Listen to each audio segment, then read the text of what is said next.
ਕਿ hunter Biden president ਜੋ Biden ਉਹਨਾਂ ਦੇ ਜਿਹੜੇ ਸਨ ਆ ਉਹਨਾਂ ਨੂੰ ਇੰਡਾਈਟ ਕੀਤਾ ਗਿਆ ਫੈਡਰਲ ਗਨ ਚਾਰजेस ਦੇ ਉੱਤੇ। ਇੰਡਾਈਟਮੈਂਟ ਉਹਨਾਂ ਦੇ ਅਗੇਂਸਟ ਜਿਹੜੀ ਆ ਉਹ ਉਸ ਟਾਈਮ ਦੇ ਉੱਤੇ ਆਈ ਆ ਜਦੋਂ ਉਹਨਾਂ ਨੇ ਪਲੀਆ ਐਗਰੀਮੈਂਟ ਕੀਤਾ ਸੀ ਔਨ ਟੈਕਸ ਤੇ ਗਨ ਚਾਰजेस ਦੇ ਉੱਤੇ ਜੁਲਾਈ ਮਹੀਨੇ ਦੇ ਵਿੱਚ। ਤੇ ਇਹ ਲੇਟੈਸਟ ਜਿਹੜੀ ਨਿਊਜ਼ ਆਈ ਹੈਗੀ ਆ 2 ਕਾਊਂਟਸ ਦੇ ਵਿੱਚ ਉਹਨਾਂ ਨੂੰ ਟਰਾਈ ਕੀਤਾ ਗਿਆ ਹੈ, ਜਿਹਦੇ ਵਿੱਚ ਉਹਨਾਂ ਨੇ ਇਲੀਗਲ ਡਰੱਗ ਯੂਜ਼ ਕੀਤੀ ਆ ਤੇ ਕੋਲਟ ਕੋਬਰਾ ਰਿਵਾਲਵਰ ਜੋ 2018 ਅਕਤੂਬਰ ਦੇ ਵਿੱਚ ਬਾਈ ਕੀਤਾ ਸੀ। ਤੀਜਾ ਕਾਊਂਟ ਉਹਨਾਂ ਦਾ ਫਾਇਰ ਆਰਮ ਨੂੰ ਪੋਜੈਸ ਕਰਨ ਦਾ ਆ, ਤੇ ਜਿਸ ਟਾਈਮ ਦੇ ਉੱਤੇ ਉਹਨਾਂ ਨੇ ਡਰੱਗ ਲਈ ਹੋਈ ਸੀ, ਨਾਰਕੋਟਿਕਸ ਲਏ ਹੋਏ ਸੀ। ਤੇ ਬਾਈਡਨ ਉਹਨਾਂ ਦਾ ਜਿਹੜੀ ਇੰਡਾਈਟਮੈਂਟ ਆ ਇਹ ਸਰਟੀਫਾਈਡ ਕੀਤੀ ਗਈ ਆ ਫੈਡਰਲੀ ਮੈਂਡੇਟਡ ਫਾਰਮ ਦੇ ਉੱਤੇ।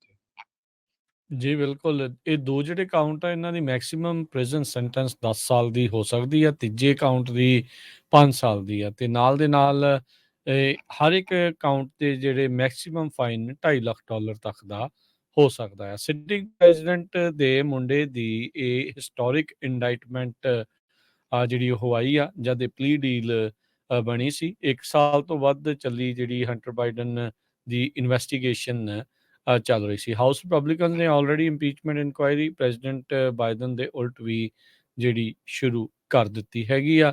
ਇਹ ਜਿਹੜਾ ਕੇਸ ਆ ਹੰਟਰ ਬਾਈਡਨ ਵਾਲਾ ਸਪੈਸ਼ਲ ਕਾਉਂਸਲ ਡੇਵਿਡ ਵੀਸ ਉਹ ਲੀਡ ਕਰ ਰਹੇ ਆ, ਓਵਰਸੀ ਕਰ ਰਹੇ ਆ, ਇਸ ਇਨਵੈਸਟੀਗੇਸ਼ਨ ਨੂੰ ਲੀਡ ਕਰ ਰਹੇ ਆ। ਸੋ ਇਹ ਜਿਹੜੇ ਡੇਵਿਡ ਵੀਸ ਆ ਇਹ ਟਰੰਪ ਹੁਣਾਂ ਦੇ ਦੁਆਰਾ ਅਪੁਆਇੰਟ ਕੀਤੇ ਗਏ ਸੀਗੇ ਯੂਐਸ ਅਟਰਨੀ ਨੇ ਡੈਲਾਵੇਅਰ ਦੇ ਵਿੱਚ। ਵਾਈਟ ਹਾਊਸ ਨੇ ਇਸ ਦੇ ਉੱਤੇ ਜਿਹੜੀਆਂ ਆ ਕਮੈਂਟਸ ਆ ਉਹ ਜਸਟਿਸ ਡਿਪਾਰਟਮੈਂਟ ਤੇ ਹੰਟਰ ਬਾਈਡਨ ਦੀ ਲੀਗਲ ਟੀਮ ਵੱਲ ਨੂੰ ਘੱਲ ਦਿੱਤੀਆਂ ਆ ਤੇ ਅਜੇ ਤੱਕ ਜਿਹੜੇ ਸਪੈਸ਼ਲ ਕਾਉਂਸਲ ਡੇਵਿਡ ਵੀਸ ਆ ਉਹਨਾਂ ਨੇ ਵੀ ਇਸ ਦੇ ਉੱਤੇ ਕੋਈ ਇਸ ਦੇ ਉੱਤੇ ਕੋਈ ਕਮੈਂਟ ਆ ਉਹ ਨਹੀਂ ਦਿੱਤਾ। ਹੰਟਰ ਬਾਈਡਨ ਹੁਣਾਂ ਦਾ ਜਿਹੜਾ ਅਟਰਨੀ ਆ ਏਬ ਲੌਲ ਉਹਨੇ ਸਟੇਟਮੈਂਟ ਜਿਹੜੀ ਉਹ ਕਹੀ ਆ, ਕਹਿੰਦੇ ਵੀ ਇਹ ਜਿਹੜੇ ਨਵੇਂ ਚਾਰजेस ਆ ਇਹ ਪੋਲੀਟੀਕਲੀ ਇਨਫਲੂਐਂਸ ਆ ਤੇ ਇਹਨਾਂ ਦੀ ਇਸ ਟਾਈਮ ਜ਼ਰੂਰਤ ਨਹੀਂ ਆ। ਸੇਮ ਥਿੰਗ ਹੀ ਜਦੋਂ ਇਹ ਇੱਧਰਲੇ ਪਾਸਿਓਂ ਚਾਰਜ ਲਾ ਰਹੇ ਆ ਦੂਜੇ ਵਾਲੇ ਵੀ ਕਹਿੰਦੇ ਆ ਵੀ ਪੋਲੀਟੀਕਲੀ ਇਨਫਲੂਐਂਸ ਚਾਰजेस ਲਗਾਏ ਗਏ ਨੇ। ਜੀ, ਕਿ ਹੰਟਰ ਬਾਈਡਨ ਪ੍ਰੈਜ਼ੀਡੈਂਟ ਜੋ ਬਾਈਡਨ ਉਹਨਾਂ ਦੇ ਜਿਹੜੇ ਸਨ ਆ ਉਹਨਾਂ ਨੂੰ ਇੰਡਾਈਟ ਕੀਤਾ ਗਿਆ ਫੈਡਰਲ ਗਨ ਚਾਰजेस ਦੇ ਉੱਤੇ। ਇੰਡਾਈਟਮੈਂਟ ਉਹਨਾਂ ਦੇ ਅਗੇਂਸਟ ਜਿਹੜੀ ਆ ਉਹ ਉਸ ਟਾਈਮ ਦੇ ਉੱਤੇ ਆਈ ਆ ਜਦੋਂ ਉਹਨਾਂ ਨੇ ਪਲੀਆ ਐਗਰੀਮੈਂਟ ਕੀਤਾ ਸੀ ਔਨ ਟੈਕਸ ਤੇ ਗਨ ਚਾਰजेस ਦੇ ਉੱਤੇ ਜੁਲਾਈ ਮਹੀਨੇ ਦੇ ਵਿੱਚ। ਤੇ ਇਹ ਲੇਟੈਸਟ ਜਿਹੜੀ ਨਿਊਜ਼ ਆਈ ਹੈਗੀ ਆ 2 ਕਾਊਂਟਸ ਦੇ ਵਿੱਚ ਉਹਨਾਂ ਨੂੰ ਟਰਾਈ ਕੀਤਾ ਗਿਆ ਹੈ, ਜਿਹਦੇ ਵਿੱਚ ਉਹਨਾਂ ਨੇ ਇਲੀਗਲ ਡਰੱਗ ਯੂਜ਼ ਕੀਤੀ ਆ ਤੇ ਕੋਲਟ ਕੋਬਰਾ ਰਿਵਾਲਵਰ ਜੋ 2018 ਅਕਤੂਬਰ ਦੇ ਵਿੱਚ ਬਾਈ ਕੀਤਾ ਸੀ। ਤੀਜਾ ਕਾਊਂਟ ਉਹਨਾਂ ਦਾ ਫਾਇਰ ਆਰਮ ਨੂੰ ਪੋਜੈਸ ਕਰਨ ਦਾ ਆ, ਤੇ ਜਿਸ ਟਾਈਮ ਦੇ ਉੱਤੇ ਉਹਨਾਂ ਨੇ ਡਰੱਗ ਲਈ ਹੋਈ ਸੀ, ਨਾਰਕੋਟਿਕਸ ਲਏ ਹੋਏ ਸੀ। ਤੇ ਬਾਈਡਨ ਉਹਨਾਂ ਦਾ ਜਿਹੜੀ ਇੰਡਾਈਟਮੈਂਟ ਆ ਇਹ ਸਰਟੀਫਾਈਡ ਕੀਤੀ ਗਈ ਆ ਫੈਡਰਲੀ ਮੈਂਡੇਟਡ ਫਾਰਮ ਦੇ ਉੱਤੇ।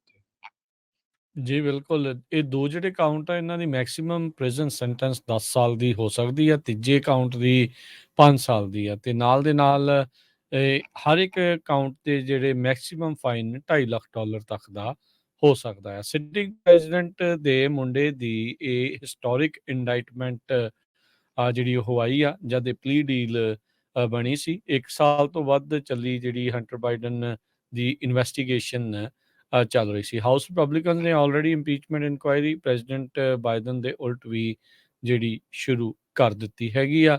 ਇਹ ਜਿਹੜਾ ਕੇਸ ਆ ਹੰਟਰ ਬਾਈਡਨ ਵਾਲਾ ਸਪੈਸ਼ਲ ਕਾਉਂਸਲ ਡੇਵਿਡ ਵੀਸ ਉਹ ਲੀਡ ਕਰ ਰਹੇ ਆ, ਓਵਰਸੀ ਕਰ ਰਹੇ ਆ, ਇਸ ਇਨਵੈਸਟੀਗੇਸ਼ਨ ਨੂੰ ਲੀਡ ਕਰ ਰਹੇ ਆ। ਸੋ ਇਹ ਜਿਹੜੇ ਡੇਵਿਡ ਵੀਸ ਆ ਇਹ ਟਰੰਪ ਹੁਣਾਂ ਦੇ ਦੁਆਰਾ ਅਪੁਆਇੰਟ ਕੀਤੇ ਗਏ ਸੀਗੇ ਯੂਐਸ ਅਟਰਨੀ ਨੇ ਡੈਲਾਵੇਅਰ ਦੇ ਵਿੱਚ। ਵਾਈਟ ਹਾਊਸ ਨੇ ਇਸ ਦੇ ਉੱਤੇ ਜਿਹੜੀਆਂ ਆ ਕਮੈਂਟਸ ਆ ਉਹ ਜਸਟਿਸ ਡਿਪਾਰਟਮੈਂਟ ਤੇ ਹੰਟਰ ਬਾਈਡਨ ਦੀ ਲੀਗਲ ਟੀਮ ਵੱਲ ਨੂੰ ਘੱਲ ਦਿੱਤੀਆਂ ਆ ਤੇ ਅਜੇ ਤੱਕ ਜਿਹੜੇ ਸਪੈਸ਼ਲ ਕਾਉਂਸਲ ਡੇਵਿਡ ਵੀਸ ਆ ਉਹਨਾਂ ਨੇ ਵੀ ਇਸ ਦੇ ਉੱਤੇ ਕੋਈ ਇਸ ਦੇ ਉੱਤੇ ਕੋਈ ਕਮੈਂਟ ਆ ਉਹ ਨਹੀਂ ਦਿੱਤਾ।